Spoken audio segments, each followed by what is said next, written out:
జరిగింది. తర్వాత యజ్ఞాన్ని రక్షించడానికి ఎంతో మంది రాక్షసులు సవరించాడు. మళ్ళీ అరణ్యవాసం పోతూ అనమాట. ఈ బాధ్యత మాత కౌసల్య మాతకు అప్పచెప్పి అనమాట. ఆయన అన్ని వదిలేస్తాడు, కానీ పాత్ర ఎంబడి తీసుకెళ్తాడు అనమాట ఆయన. తర్వాత వచ్చిన తర్వాత 14 సంవత్సరాల తర్వాత వచ్చిన తర్వాత భర్తునికి పిలిచి అడగడు అనమాట.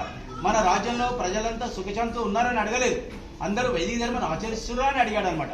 ఎక్కడ ఏ రాజ్యంలో అయితే వైదిక ధర్మం ఆచరిస్తారో వాళ్ళ సుఖశాంతులు అక్కర్లేదు.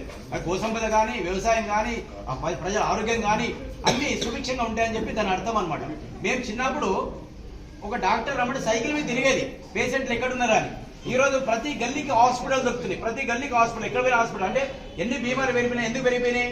ఇదే అని తినే తిండి కానీ, తాగే నీరు కానీ, పీల్చుకోవడం అన్ని కలుషితం అయిపోయినాయి. కాబట్టి మన బాడీలో పార్ట్స్ అన్ని దెబ్బతింటుంది మనకి అనమాట. వాటిని సురక్షితంగా ఉంచుకోవాలనుకుంటే, హాస్పిటల్ డబ్బు ఖర్చు తప్పించుకోవాలనుకుంటే, మన పిల్లలు మంచి సంస్కారవంతులు కావాలనుకుంటే కంపల్సరీ అగ్నిహోత్రం ఆచరించాలి అందరూ అనమాట. అది మీరు ఒకసారి మేము చెప్పి గుడ్డిగా నమ్మకండి. మీ ఇంట్లో 15 రోజులు ఆచరించి చూడండి మీ మనసు మీద. కానీ ఇంకోటి, మీ ఇంట్లో అగ్నిహోత్రం చేయకముందు మీరు బీపీ షుగర్ చెక్ చేసుకోండి.